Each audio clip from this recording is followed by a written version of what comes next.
আসসালামু আলাইকুম ওয়া রাহমাতুল্লাহ। আল্লাহ রাব্বুল আলামিন বলছেন, আহাল্লাল্লাহুল বাইয়া ওয়া হাররামার রিবা। আল্লাহ তাআলা ব্যবসাকে হালাল করেছেন এবং সুদকে হারাম করেছেন। আজকে আমরা সুদের সাথে এমনভাবে জড়িত হয়ে গেছি, এটাকে বিভিন্ন নাম দিয়ে আমরা ভোগ করি। যেমন ইন্টারেস্ট বলে থাকি, মুনাফা বলে থাকি, তারপরে সুদ, বিভিন্ন নাম দিয়ে এটা আমরা ভোগ করি। বিশেষ করে আমাদের গ্রামে যদি লক্ষ্য করি, অধিকাংশ পরিবারে দেখা যায় যে আমরা জমি বন্ধক রাখি, যেটা ইসলামে জায়েজ করা হয় নাই, যেটা সুদের আওতাভুক্ত করা হয়েছে। মুফতি আরিফ বিন হাবিবের যে 2 খণ্ড বই আছে পাপ, এর প্রথম খণ্ডে 165 নম্বর পৃষ্ঠায় তিনি বলছেন যে ঋণ দিয়ে যে জমি বন্ধক রাখা আমাদের দেশে প্রচলিত আছে, তথা কোনো ব্যক্তি একটা নির্দিষ্ট পরিমাণ টাকার বিনিময়ে কারো কাছ থেকে যে জমি বন্ধক নিয়ে থাকে এবং টাকাদাতা সেই জমি ভোগ করে থাকে, এটা জায়েজ নেই এবং এটা সুদের সাথে সুদের আওতাভুক্ত করা হয়েছে এবং বন্ধকি বস্তু দ্বারা উপকৃত হওয়া জায়েজ নেই। এখানে তিনি বাইহাকী শরীফের 11,543 নম্বর একটা হাদিস উল্লেখ করেছেন যে মুহাম্মদ ইবনে সিরিন থেকে বর্ণিত, এক ব্যক্তি আব্দুল্লাহ ইবনে মাসউদ রাদিয়াল্লাহু তাআলা আনহু নিকট এসে বলল যে এক লোককে আমি 500 দিরহাম ঋণ দিয়েছি।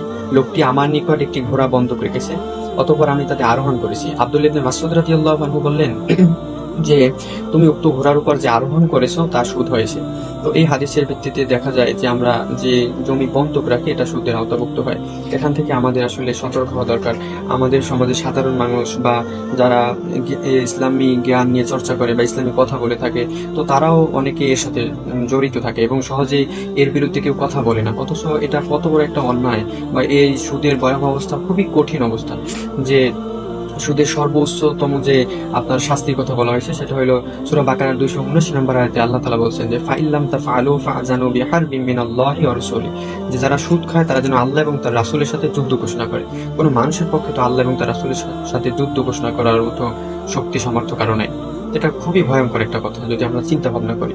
এরপরে আপনার সূরা বাকারার 275 নম্বর আয়াতে আল্লাহ তাআলা বলছেন, আল্লাযিনা ইয়াকুলুনা রিবা লা ইয়াকুমুনা ইল্লা কামা ইয়াকুমুল্লাযী ইয়াতাখাব্বাতুহু শাইতানু মিনাল মাসি, যে যারা সুদ খায় এদেরকে কিয়ামতের মাঠে পাগল অবস্থায় উঠানো হবে। এবং হাদিসের ভিতরে আসে আপনার যে আব্বাস রাদিয়াল্লাহু তাআলা আনহু থেকে বর্ণিত, আকিলুর রিবা ইউবাসু ইয়াউমাল কিয়ামাতি মাজনুনান ইউফনাকু, যে কিয়ামতের দিন পাগল এবং শ্বাসরোধ করা অবস্থায় এই সুদকারীকে উঠানো হবে।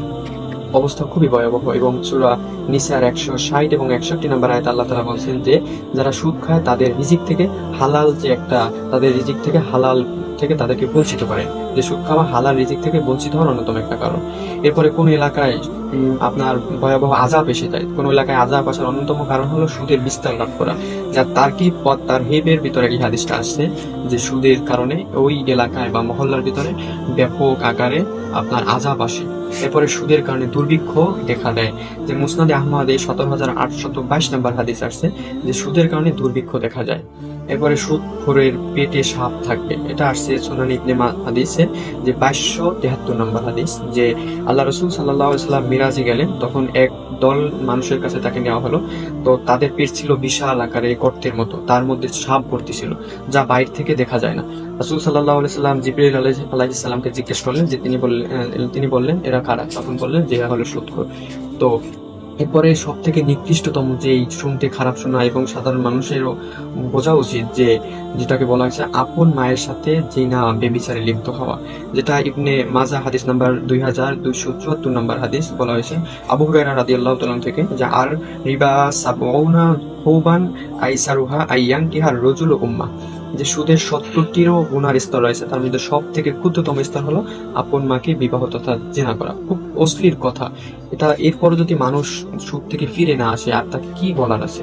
এরপরে সুদ ধ্বংসাত্মক অপরাধ, যে আপনার অন্য হাদিসের ভিতরে বলা হয়েছে যে সুদকারীকে আপনার সকল থেকে ধ্বংস করে দেয়, যে সহিহ বুখারীর 2766 নম্বর হাদিসে বলা হয়েছে। এবং সুদখোর রক্তে নদীতে প্রবাহিত থাকবে, যে সহিহ বুখারীর 2085 নম্বর হাদিসে বলা হয়েছে যে রাসূল সাল্লাল্লাহু আলাইহি ওয়াসাল্লাম তিনি বলছেন যে আজ রাতে আমাকে স্বপ্নে দেখানো হয়েছে দুইজন লোক, যে সে আমার এক পবিত্র ভূমিতে নিয়ে গেছে। আমরা চলতে চলতে এক নদীর কাছে পৌঁছালাম, নদীর স্থলে নদীর ভিতরে একজন লোক এবং তার কিনারে একজন লোক।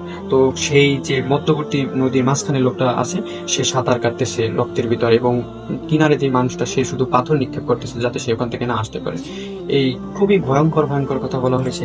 এবং 36 বার বেবিচার করার চেয়েও বড় অপরাধ হলো 1 দিরহাম সুদ খাওয়া, এটা বলা হয়েছে আপনার সুনানে আহমদ 21,957 নম্বর হাদিসে। সুদখোরদেরকে জান্নাত না দেওয়াটাই আল্লাহ তাআলার একটা হক। সুদটাকে বলা হয়েছে মুস্তাদরিকে হাকিম 2260 নম্বর হাদিসে, যে আল্লাহ তাআলার যে একটা হক, এটা বা ওই সুদকারীকে জান্নাতে না দেওয়াটাই, মানে জাহান্নামে দেওয়া, জান্নাত থেকে ফিরাই নেওয়াই হলো তার একটা হক। সুদখোরদেরকে জান্নাত না দেওয়াটাই হক। এই সুদের ফলাফল হিসেবে সম্পদে ঘাটিয়ে যায় এবং এমন একটা যুগ আসবে যখন সুদের সাথে সবাই সম্পৃক্ত হয়ে যাবে এবং সুদ বেড়ে যাওয়া কিয়ামতের আলামত।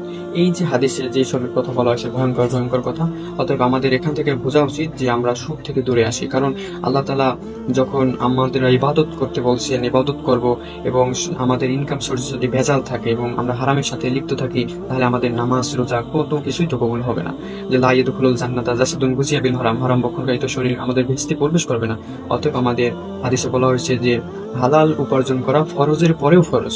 তো এখান থেকে আমরা বুঝতে পারি সুদের সাথে আমরা জড়িত আছি যারা, অবৈধ লেনদেনের সাথে, সেখান থেকে আমাদের বেরিয়ে আসা দরকার।